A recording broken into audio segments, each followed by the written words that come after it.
बात मैं आपके साथ क्यों कर रहा हूँ, वो इसलिए कर रहा हूँ कि आज से कुछ महीनों पहले मैंने फरीदाबाद में अपने घर में एक वीडियो शूट किया था। हालाँकि आज तक उस वीडियो को मैंने शूट करने के बाद भी पोस्ट नहीं किया, अपने चैनल पे अपलोड नहीं किया, बट मैं आज उसे कर रहा हूँ। आप भी दीजिए। आज आपको मैं अपना एक नया रूप दिखा रहा हूँ। हो सकता है कुछ लोगों को अच्छा लगे, कुछ लोगों को ना। सच्चाई को जानना बहुत ज़रूरी था कि मैं कैसा हूँ। नमस्कार दोस्तों, आप सभी का स्वागत है। दोस्तों, यहाँ मैं आज जिस मुद्दे पे बात करने वाला हूँ, वो मुद्दा हम सब किसे परिवारों से जुड़ा हुआ मुद्दा है। दोस्तों, आज मैं यहाँ बात करने वाला हूँ बच्चों की परवरिश से संबंधित कुछ बातों पर। फ्रेंड्स, इन दोनों एक मूवी बहुत चर्चा का विषय बना हुआ है और वो उस मूवी का नाम है एनिमल। रणबीर कपूर, बॉबी देओल की एक मूवी आई है और जिसमें कि दिखाया गया है कि एक पिता पुत्र के रिश्तों को दिखाया गया है। हालाँकि मैं बहुत हद तक उसमें जो तरीके दिखाए गए वॉयलेंस के, उनको लेकर के सहमत नहीं हूँ। नो डाउट पिता पुत्र के बीच में अच्छे संबंध होने चाहिए, इसको लेकर के मैं कहीं भी, मेरे को डाउट नहीं है, वो संबंध अच्छे होने चाहिए। लेकिन यदि बच्चे हिंसक हो जाते हैं तो इसकी ज़िम्मेदारी भी माता-पिता की होती है। बेसिकली इस मूवी में दिखाया क्या गया है कि एक पुत्र है, वो अपने पिता से बहुत प्यार करता है, अपने पिता को एक रोल मॉडल की तरह मानता है, लेकिन पिता अपने बच्चे को समय नहीं देते, वो अपने पूरा समय अपने बिज़नेस को देते हैं और बड़ा ही रूड बिहेवियर करते हैं। अगर बच्चा उनके प्रति अपनी कोई भावनाएँ भी दर्शाता है, तो उसके साथ ठीक प्रकार का व्यवहार नहीं करते। आगे चल के हम देखते हैं कि वो बच्चा बड़े होकर के एक अलग ही तरह के माइंडसेट का व्यक्ति बन जाता है, एक क्रिमिनल माइंडसेट का व्यक्ति बन जाता है, एक एरोगेंट व्यक्ति बन जाता है। और जब उसके पिता के ऊपर हमला किया जाता है, तो वो सामने वाला जो अपोजिशन है जिसने हमला किया, उनके विरुद्ध भी वो हिंसा ही अपनाता है। सिर्फ वहीं तक नहीं, वो अपने दैनिक जीवन में भी हिंसा का प्रयोग करता है। अब ये क्यों हुआ? मैं इस मुद्दे पे बात करता हूँ, जो कि इस मूवी में उठाया गया, लेकिन उस पर चर्चा ना करके वॉयलेंस की चर्चा ज़्यादा की जाती है, जो कि मेरा विषय नहीं है, राइट? तो फ्रेंड, यहाँ पे मुख्य जो रीज़न है वो ये है कि कोई बच्चा अगर अपने बचपन में प्यार को महसूस नहीं कर पाता है किसी कारण से, तो वहाँ पर उस बच्चे के अंदर हिंसक प्रवृत्ति आ जाती है और वो तभी दूर की जा सकती है जब माता-पिता उसको पर्याप्त समय दें, तभी पॉसिबल है। तो दोस्तों, आप कितना भी पैसा कमा लीजिए, कितना भी बड़ा आप एम्पायर खड़ा कर लीजिए, बट अगर आपने अपने बच्चों को समय नहीं दिया, तो इस मूवी में जिस तरह से दिखाया गया है, आप भी उन तरीकों से सहमत नहीं होंगे कि अगर आपका बच्चा एक सामान्य व्यक्ति की तरह, एक अच्छे व्यक्ति की जगह अगर वो एनिमल के रूप में डेवलप हो जाता है, तो आप कभी नहीं चाहेंगे कि आपका बच्चा इस तरह से डेवलप हो। दोस्तों, आज ये बात मैं आपके साथ क्यों कर रहा हूँ, वो इसलिए कर रहा हूँ कि आज से कुछ महीनों पहले मैंने फरीदाबाद में अपने घर में एक वीडियो शूट किया था। हालाँकि आज तक उस वीडियो को मैंने शूट करने के बाद भी पोस्ट नहीं किया, अपने चैनल पे अपलोड नहीं किया, बट मैं आज उसे कर रहा हूँ। और ये जब मूवी आई, चर्चा हुई इन बातों की, तो मुझे लगा कि शायद जो कुछ भी मैंने कोशिश की है किसी छोटी अपनी चीज़ों को छोड़ने की, कि अगर मैं अपने बच्चे को अपना पूरा समय दूँ, तो वो कहीं से भी गलत नहीं होगा, क्योंकि मैं अपने बच्चे को एक अच्छा व्यक्ति बनाना चाहता हूँ, उसे एनिमल की तरह नहीं बनाना चाहता हूँ, उसे वायलेंट नहीं बनाना चाहता हूँ। वो तभी पॉसिबल है कि जब हम उन्हें पर्याप्त समय दें। मैं यहाँ एक बात और जोड़ना चाहूँगा, कई बार सिंगल पेरेंट्स होते हैं जहाँ पर उनके साथ कई समस्याएँ होती हैं कि उनको पैसे भी कमाने की ज़िम्मेदारियाँ, घर के खर्चे कैसे चलाएँगे और बच्चों को समय भी देना है। तो ऐसे में बैलेंस बनाना बहुत मुश्किल हो जाता है, लेकिन चलिए, मैं बहुत भाग्यशाली हूँ कि मेरे पास मेरी जॉइंट फैमिली है, मेरे माता-पिता हैं, तो मैं अपने माता-पिता के साथ इन दिनों शिफ्ट हो गया हूँ। मेरा बेटा आजकल मेरे साथ वहाँ रहता है, तो मैं पूरी ये कोशिश करता हूँ कि अपने बच्चे को, अपने बेटे को ज़्यादा से ज़्यादा समय दूँ। तो मैं सभी पेरेंट्स से कहूँगा कि अपने बच्चों को आप ज़्यादा से ज़्यादा समय दें और इस तरह के हालात पैदा ना हो पाएँ कभी। आप अगर उनके साथ बैठेंगे, उनके साथ बातचीत करेंगे, चर्चा करेंगे, पर्याप्त समय देंगे, तो निश्चित ही आप अपने बच्चों को वायलेंट नहीं बनाएँगे, उन्हें एक अच्छा रचनात्मक प्रकृति का व्यक्ति बनाएँगे, जो कि इस समाज के लिए, इस देश के लिए एक अच्छी एसेट बने। हाय फ्रेंड्स, तो आज आप मुझे रोटी पकाते हुए देख रहे हैं। कहीं मैं ट्रैवल के वीडियोस डालता रहता हूँ, घूमता फिरता रहता हूँ, और आप देख सकते हैं कि मुझे अपने बच्चे की परवरिश करना भी आता है, उसे रोटी पका के खिलाना भी आता है। सुबह इसके लिए लेमन राइस बनाया था और अभी मैं मशरूम की सब्ज़ी बनाई और चपाती गरम गरम बना रहा हूँ, उसको वो खिलाऊँगा। हमारी कुक है, वो आती हैं, काफ़ी पंक्चुअल हैं, बहुत अच्छे से आती हैं, बट वो किसी ने उनको किसी बात के लिए मना कर दिया हमारे घर आने से, तो बेचारी वो आई नहीं, कल भी नहीं आई। तो कल तो हमने किसी तरह मैनेज किया कल मुझे भी बाहर जाना था, कुछ काम थे, और तो फिर आज मैंने कहा चलिए घर का ही खाना पकाता हूँ, दिवित के लिए पूरा घर का खाना खिलाता हूँ।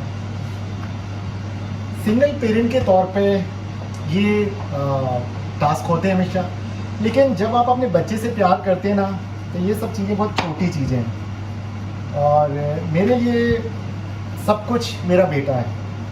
कोई मेरे से कह दे यार अपनी कार दे दे, मैं कहूँगा ले ले भाई। कोई मेरे से कहते अपना घर दे दे, मैं कहूँगा ले ले भाई। कोई मेरे से कहते अपना बेटा दे दे, मैं कहूँगा सॉरी भाई वो नहीं दे सकता, वो तो मेरी जान है, उसके बिना तो मैं मतलब सोच भी नहीं सकता, मेरी लाइफ ही नहीं है। क्योंकि सबसे ज़रूरी बच्चा, मेरा बच्चा। तो राइट, उसके लिए तो मैंने जॉब छोड़ दिया कि मैं उसकी प्रॉपर उसको टाइम दूँ, उसके अच्छे से परवरिश कर सकूँ। और जब मुझे लगा कि कहीं उसको समय देना ज़्यादा ज़रूरी है, तो वर्क फ्रॉम होम जो कोरोना ने दिया वो मेरे लिए वरदान बन गया। तो मैं वर्क फ्रॉम होम रहते हुए उसे पर्याप्त समय दे पाता हूँ। और पढ़ाई भी उसकी अच्छी चल रही है, खेलकूद भी, स्विमिंग सीख चुका है वो, उसके साथ साथ मैं भी करने जाता हूँ।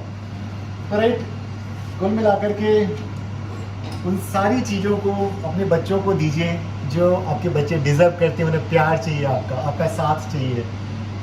ठीक है, भौतिक चीज़ें बहुत ज़रूरी होती है, रुपए, पैसा, गाड़ी, मकान सब चाहिए होता है। लेकिन अगर उस रुपए, पैसे, बड़े से मकान, बड़ी सी गाड़ी में अगर प्यार का अभाव है तो समझ जाइए सब कुछ बेकार है। तो चाहे छोटा सा घर हो, छोटी सी गाड़ी हो, और आपके जीवन यापन लाइक सफिशिएंट जो आपका एक स्टेटस आप बना के रखते हो उतना अगर आपके पास है, तो लालच में मत पड़िए किसी भी तरह से। जो लालच होते हैं, कई लोग करप्शन वगैरह इस तरह के उपायों में चले जाते हैं, तो वो मत कीजिए। बेहतर है अपने बच्चों को समय दीजिए। अगर आप उन्हें आज समय देंगे तो एक तय मान के चलिए कि वो भी आपको, जब आप बच्चों जैसे हो जाएंगे, आप वृद्ध हो जाएंगे, तो वो आपको समय देंगे। तो मेरी इन बातों को ऐसी टाल मत दीजिएगा। आप सोच रहे हो कि यार मैं तो रोज कभी टूर के डालता था, कभी मोटिवेशनल वीडियोस डालता था, ये किचन में खड़े होकर कैसे कर रहा हूँ। ये भी मेरा एक पहलू है जो आपने इतने सालों से नहीं देखा। और ये काम मैं आज से नहीं कर रहा हूँ, ये काम मैं सन 2012 से कर रहा हूँ। लेकिन तब मैं खुद जॉब पे जाया करता था, दिल्ली में पढ़ाने जाया करता था, फरीदाबाद में मेरी जो कोचिंग थी वहाँ पढ़ाने जाया करता था। ये रोल मेरा तब से ज़्यादा बढ़ गया जब कोरोना ने मुझे वर्क फ्रॉम होम का मौका दिया। और वो जो वर्क फ्रॉम होम वाला जो मौका है मेरे लिए बहुत अच्छा रहा। मैं अपने बच्चे के साथ समय बिता पाता हूँ, और उसकी मदर जो वर्किंग है, तो वो फिर पूरा काम अपना अच्छे से कर पाई। कोरोना टाइम में उन्होंने इतनी टफ ड्यूटी अपनी निभाई, और वो तभी पॉसिबल था कि अगर मान लीजिए मैं कहता नहीं है मेरे को भी जाना है, क्योंकि हमारा सिंगल एक ही बच्चा है, उसकी केयर भी करना जरूरी है, कोई भी घर में और नहीं था, और उनको भी कई बार कभी देर सवेर रात जाना पड़ता था। उनका काफ़ी टफ जॉब है। तो ऐसे में किसी एक को घर में रहना ज़रूरी था। तो कई सारी हम लोगों की, क्योंकि हमारी लव मैरिज है, तो हम लोगों ने शादी के पहले भी डिसाइड कर लिया था कि जिसके पास बेटर ऑप्शंस होंगे, स्टेबिलिटी होगी कि अगर एक जन फैमिली संभाल पाए, तो हम लोगों ने पहले ही, जब हम मुखर्जी नगर में रहा करते तो उन्हीं दिनों में, तो इस मामले में उपमा बहुत ही अच्छी रही। और उसने कहा कि यस आप जॉब छोड़ सकते हैं, कोई इश्यू नहीं।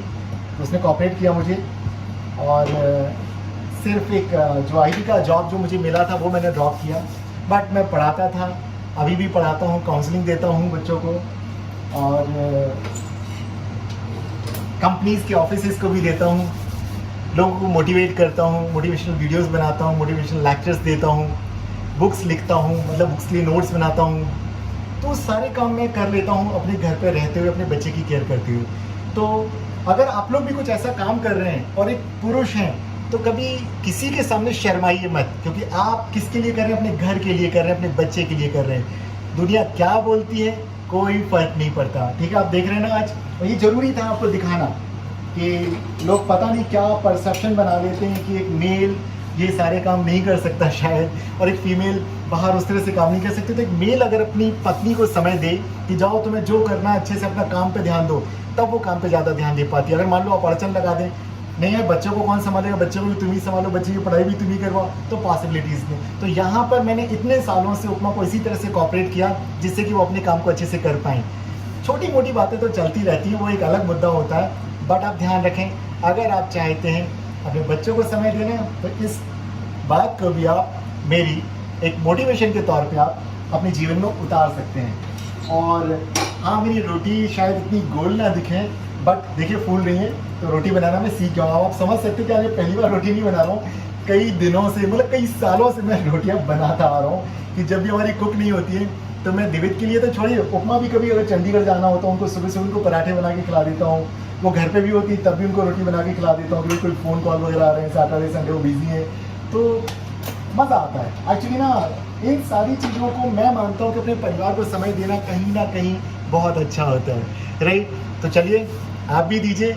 आज आपको मैं अपना एक नया रूप दिखा रहा हूँ। हो सकता है कुछ लोगों को अच्छा लगे, कुछ लोगों को ना अच्छा लगे, लेकिन इस सच्चाई को जानना बहुत ज़रूरी था कि मैं कैसा हूँ, और मैं रोज़ आपको अपनी ज़िंदगी से रूबरू कराता रहूँगा, ताकि कोई गलत परसेप्शन अगर कोई बना रखे कि नहीं सूटेड बूटेड दिखते हैं सर, कि सर बड़े सख्त हैं, बड़े ऐसे हैं वैसे हैं, तो नहीं सर, मैं बिल्कुल वैसा हूँ जैसा कि अपने बच्चे को पालने वाला एक पिता होना चाहिए। और यहाँ बस एक जेंडर का फ़र्क है, बाहर वाले रोल मेरी पत्नी प्ले कर लेती है और घर के अंदर के रोल मैं प्ले कर लेता हूँ, बस जेंडर का फ़र्क है, बाकी और कोई फ़र्क नहीं है। फिर मिलते हैं अगले दिन, तब तक आप मुझे शुभकामनाएं अपनी भेजते रहिए, जिससे कि मुझे ताकत मिलती है और मैं हर परिस्थिति का सामना करने में अपने आप को सक्षम पाता हूँ। नमस्कार दोस्तों, फिर मिलते हैं। आपके सहयोग के लिए बहुत बहुत धन्यवाद।